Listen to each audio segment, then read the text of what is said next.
Satisfação de receber aqui nos estúdios da Rádio Cultura o conselheiro tutelar Edivan Lima e também a assistente social do CREAS, aqui do nosso município, a Lúcia Melo. Lúcia, seja bem-vinda, muito obrigado por ter aceito o convite, né, para estar hoje aqui, para a gente falar, acho que de um assunto muito importante, né? A cada dia que se passa, é importante ratificar mais ainda, né?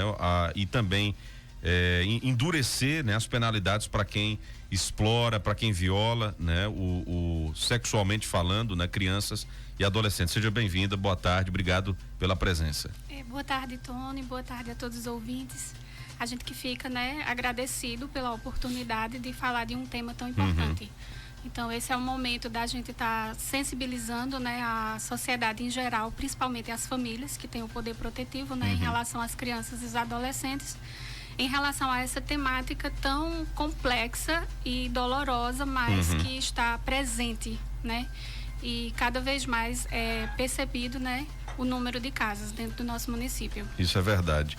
Edivan, meu querido, um abraço, muito obrigado por ter vindo também, para trazer também, né, o Conselho Tutelar, que é diretamente ligado, né, na garantia dos direitos dos adolescentes, também das crianças. Um prazer recebê-lo. Boa tarde. Boa tarde, Tony. Boa tarde a todos os ouvintes. Boa tarde a Lúcia, que está aqui junto comigo para a gente fazer essa explanação dessa temática tão importante, como ela bem falou. E sempre agradecer à cultura, que tem sido uma parceira, que oferece esse espaço para que a gente venha aqui, possa passar, né, essas informações de extrema relevância à sociedade e também estatísticas, né? Nós já trouxemos aqui um número parcial de 2024 e a gente já vai poder apresentar aqui a você e também a sociedade, para a sociedade ter uma ideia da noção da realidade de Serra Talhada sobre esse tipo de violência. Eu queria começar fazendo até uma pergunta que eu fico, algo muito pessoal, que eu fico pensando. Quando você se depara, por exemplo, hoje pela manhã nós trouxemos um caso que a polícia prendeu um camarada na região metropolitana que há 20 anos que ele cometia abuso com crianças e adolescentes.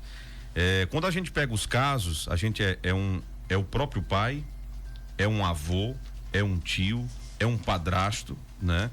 E eu fico me perguntando como é que pessoas tão próximas, né, que conhecem o íntimo, muitas vezes é um companheiro da mãe, a mãe sabe, não faz nada. Como é que essas coisas acontecem? Como é que pode explicar que a maioria desses casos de abuso, exploração sexual não está longe, né? Está dentro de casa, Lúcia. Você, como assistente, acho que deve pegar casos e analisar e vir fazer visitas. E eu fico me perguntando como é que isso acontece, né? Como é que você tem a coragem de pegar alguém que é sangue do seu sangue e você fazer uma atrocidade dessa? Porque não é só a questão do abuso em si, né? De conjunção, né? Se há ou não conjunção carnal, né? O que eu falo é de todo um abalo que há psicológico, né?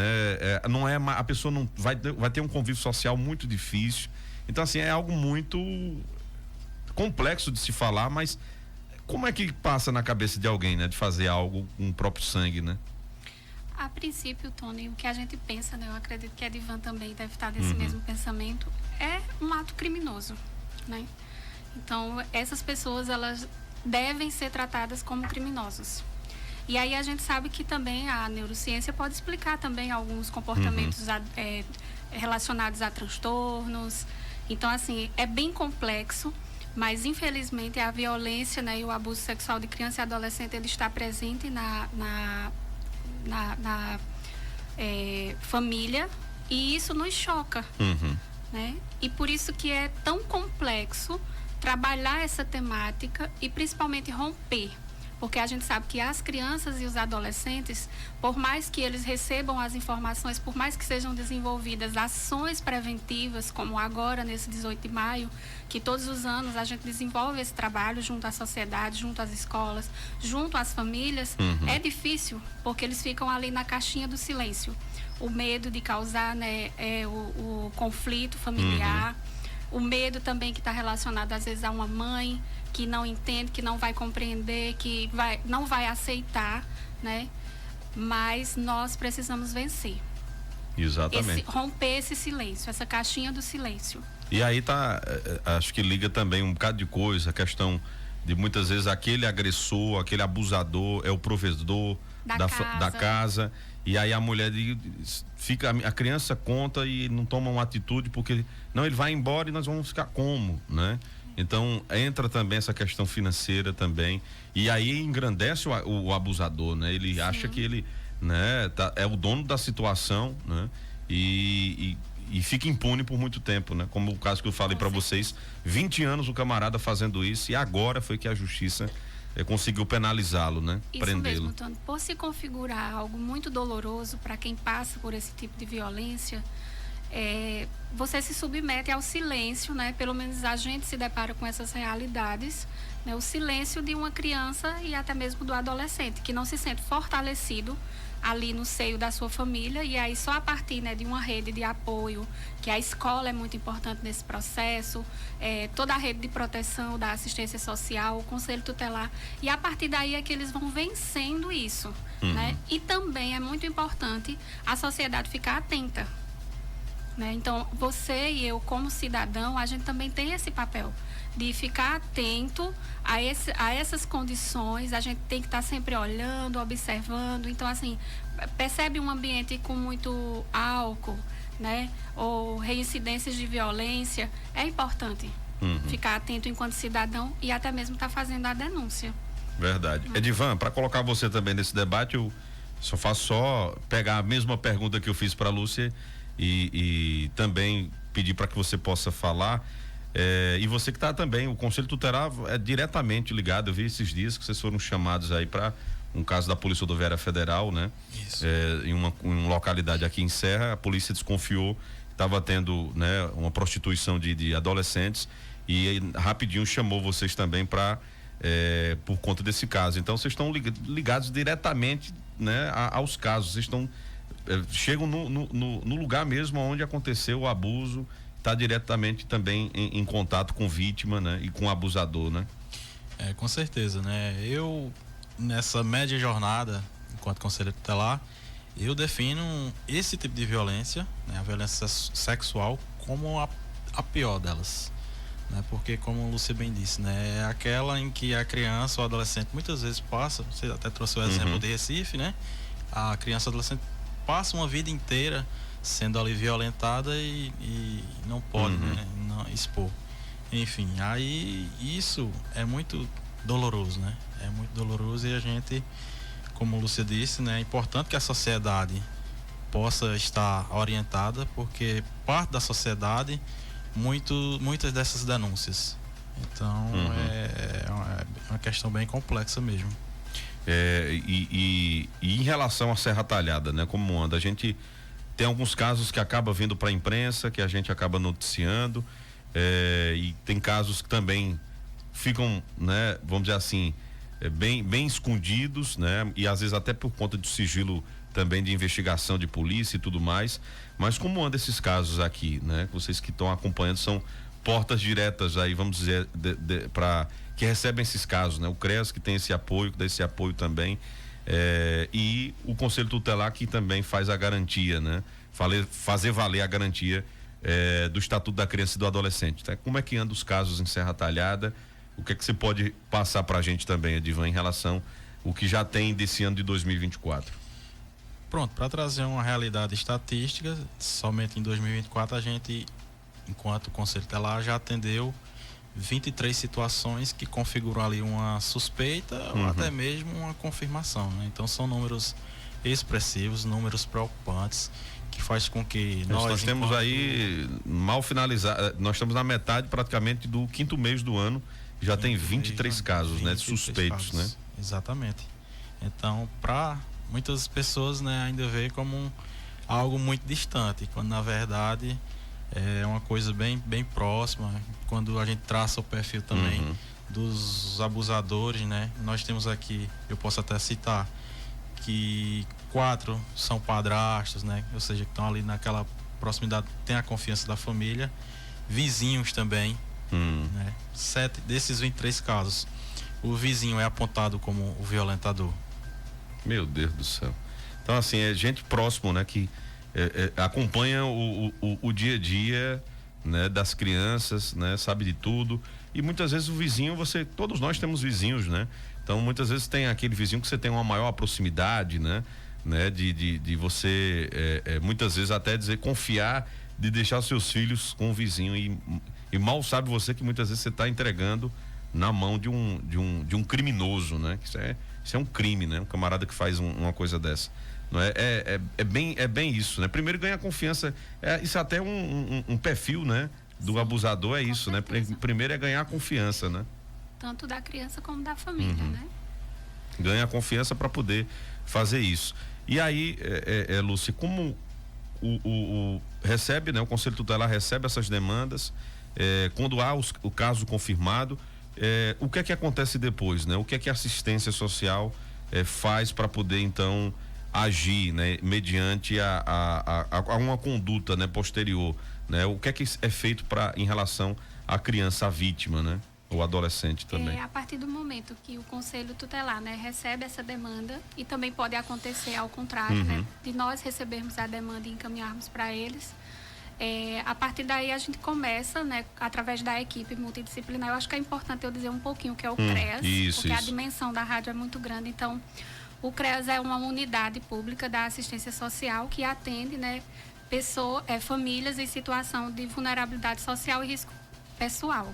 Dentre elas, a criança e o adolescente em situação de violência. Tanto a violência em relação à negligência, ao abandono, como também a violência sexual, que é dessa que a gente está tratando aqui. Lá, a equipe ela é composta, né, por advogado, assistente social e psicóloga, dentre outros profissionais que compõem também a unidade. Então, a partir do momento que a gente recebe essas demandas, a gente vai desenvolver, né, uma atividade de visita, escuta, orientação, para que a partir daí a gente possa fazer os encaminhamentos e articular toda a rede de proteção que possa estar dando suporte a essa criança e também à família. Sem sombra de dúvida. Porque não é fácil, tanto para a criança, o processo que nós debatemos muito enquanto profissionais de revitimização, ou seja, eu escuto, tu escuta, o outro escuta, então vai no Conselho Tutelar, vai no Ministério Público, e aí a gente sabe que a lei, ela vem sendo, né, mudada, né, aprimorada nesse aspecto para não revitimizar tanto essa criança e esse adolescente, e a gente desenvolve o trabalho com as famílias, que é de sensibilização, de proteção, e até na questão do que tange ao próprio acolhimento em casos mais específicos que tanto a criança como o adolescente não pode permanecer mais com a família.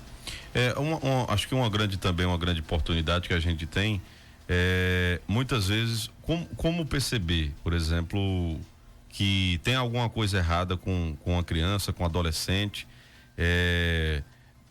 tem algum tipo de sinal, né, pela vivência de vocês dentro desse contexto, né, de apurar casos, né, de receber pessoas em relação a esses casos. Existe, vamos dizer assim, um padrão, né, de comportamento que possa se chamar de um comportamento suspeito, né? Ou seja, a criança era de uma forma, daqui a pouco mudou completamente. Quando está próximo daquela pessoa, né, tem uma reação diferente, enfim. Então, como detectar? Eu acho que muita gente em casa, muitas vezes, né, como é que eu posso ajudar, né? Como é que eu posso identificar que está tendo alguma coisa errada? Eu não esqueço nunca o exemplo de Floresta. Estava tendo uma palestra no dia 18 do ano passado e a criança na escola, né? E a criança começou a chorar quando a assistente social começou a falar. Temos exemplos aqui, né? Também. E a criança começou a chorar do nada, a professora foi lá confortar, daqui a pouco que descobriu que a criança tinha acabado de ser abusada antes de vir para a escola.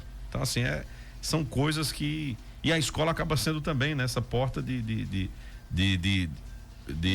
entrada para também perceber, né, alguma coisa. Então eu queria que você pudesse ilustrar isso, como acho que você tocou num ponto muito importante, que é a questão dos sinais, né? Então eu acho que a família, não só o pai, a mãe, os irmãos, mas os tios, todos aqueles que estão mais próximos, que realmente entendem, né, a condição dessa violência e violação de direito, ficar atentos, né, aos sinais. A criança ela vai ficar mais isolada, se for no contexto escolar, vai perder o interesse, né, pela escola. E nós, enquanto profissionais, quando fazemos esses atendimentos com as famílias, a gente sempre pede, né, para que eles fiquem mais atentos aos cuidados inerentes àquela criança ou àquele adolescente e também aos sinais e conversar, ter um diálogo mais aberto, de confiança, porque a gente sabe que é complicado para a criança e para o adolescente falar de algo tão doloroso e que vai causar... E tão íntimo, né? Tão íntimo, que vai causar um conflito naquela família, né? Não é fácil. E só ressaltar a importância desses momentos de prevenção que a gente faz com as escolas, em outros espaços também, e até essa grande mobilização que é feita no dia 18 de maio, pelas ruas, né, de Serra Talhada, especificamente aqui na Rua 15, que daqui a pouco a gente fala um pouquinho melhor como vai acontecer a desse ano, que toca, que sensibiliza e que fortalece eles, né? Nós já tivemos situações de crianças e adolescentes, principalmente adolescentes, que a partir do momento dessas palestras, desses momentos, eles conseguiram falar. E aí, muitas das vezes também se prende à questão, não, eu quero ficar só nessa conversa, né? Eu não quero que os meus pais saibam, eu não quero levar isso adiante. Então, a violência, ela fica muito presa no silêncio, no medo. Exatamente. Aí não é fácil, não. E eu trago assim, quando eu disse no início que é uma das piores formas de violência, se não for a pior, pelo ato em si, aí Lúcia até apresenta esses sinais, né? E também, né, o medo, o receio, porque a criança, ela tem o receio muitas vezes porque o próprio violentador, ele diz, olha, se você revelar para alguém, aí eu vou ameaça de morte, tudo. Eu vou matar fulano, cicrano, né? Então é bem complexo essa situação, assim. É muito difícil. E aí, claro, a gente está aproveitando para trazer essas informações, que é muito importante bater muito nessa tecla, né, em relação a esses casos, né? Então, esse dado que o Conselho Tutelar traz pra gente através do Edivan, então o Ratinho também está aqui, né? Tá, aproveitar para destacar a presença dele. E o que é que acontece? O número não é um número baixo, não, gente, é muita coisa. São 23 casos. 23 casos, né, de que tem uma suspeita de que há uma violação, né, um abuso, né, de um adolescente ou de uma criança. Então, assim, não é um número baixo, é um número alto, né? Isso são dados de 2024 já, gente. Estamos... E que não acontece em um determinado local, né, em bairros mais vulneráveis, não. Acontece, aqui contempla quase que todo o município, né? Desde de bairros, né? Então, olha, Vila Bela, como Bom Jesus, mas também o centro da cidade, zona rural, ou seja, todo o município. Não tem, esse tipo de crime aí não existe, né? Bairro determinado ou local, um local específico, né? Então acontece, e como a gente falou, acho que por conta de a maioria serem, como você colocou aí, são padrastos, vizinhos, né? São pessoas que estão ali intimamente ali ligadas, né? Então é um absurdo, gente, né? Quando a gente fala sobre isso é terrível, né? Você imaginar uma criança crescer com um abalo psicológico desse não é fácil, né? É muito difícil. E eu queria aproveitar, né, que vocês pudessem falar também, se tiver mais algum outro dado, Edivan, interessante que você queira passar, ressaltar, né, que já foi feito levantamento pelo Conselho Tutelar da cidade, fica à vontade. Outro dado importante que também de todas as idades, né? Desde 7 meses. Nós temos um caso aqui que tem uma suspeita de violência sexual contra uma criança de apenas 7 meses, Tony, para você ver o grau, né? Como é que 7 pode? meses, 2 anos, 3 anos, e aí vai 4 anos até 16 anos a gente tem aqui esses dados. É um adolescente, né? Então é outro absurdo, né? Pelo amor de Deus, 7 meses é uma coisa que você fica até sem palavras, né? Eu queria que vocês pudessem falar dessa programação. Vai cair no domingo, né? Dia 18, né? No sábado. É o sábado, né? Deixa eu ver aqui direitinho. Deixa eu confirmar aqui. E a caminhada dia 18, um sábado, exatamente. Dia 18. Então, vai acontecer mesmo a caminhada no próprio sábado. Vocês vão colocar como é que vai estar funcionando a programação, então, para levar às ruas, né, a mensagem de que todo mundo deve ser contra, né, esse tipo de abuso. Com certeza.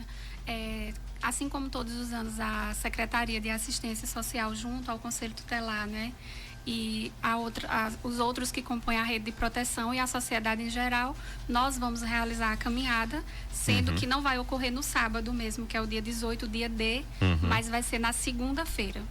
E aí toda a sociedade de Serra Talhada está convidada, né, a participar desse momento tão importante de sensibilização e engajamento, porque a gente precisa sensibilizar e também se engajar nesse processo, para que a gente seja defensor dos direitos da criança e dos adolescentes. Isso é o dia D, né, que é o dia 18. No entanto, né, há uma programação extensa que já vem ocorrendo. Hoje, inclusive, teve uma passeata lá no Vila Bela, né, ou seja, são ações que ocorrem dentro do mês e que, assim, que de modo geral a gente tem que ficar ligado o ano inteiro, né? Exatamente. Mas dentro da campanha, a programação é essa.